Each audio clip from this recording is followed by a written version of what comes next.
yesterday, almost 100 foreign policy experts signed on to an open letter refusing to support you, saying you're embracing expansive use of torture is inexcusable.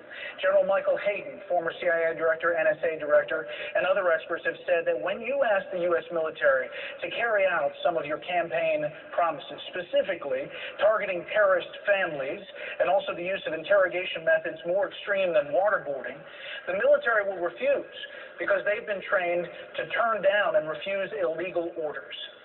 So what would you do as Commander-in-Chief if the U.S. military refused to carry out those orders? They won't refuse. They're not going to refuse me, believe me. But they're illegal. You look at the Middle East, they're chopping off heads. They're chopping off the heads of Christians and anybody else that happens to be in the way. They're drowning people in steel cages. And now we're talking about waterboarding. This really started with Ted. A question was asked of Ted last 2 debates ago about waterboarding.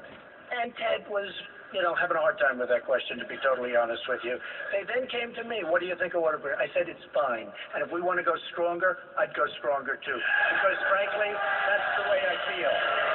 Can you imagine these people, these animals over in the Middle East that chop off heads, sitting around talking and seeing that we're having a hard problem with waterboarding? We should go for waterboarding, and we should go tougher than waterboarding. But targeting terrorist families? And I'm a leader.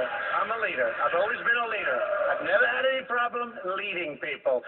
If I say do it, they're going to do it. That's what leadership is all about. Even targeting terrorist families?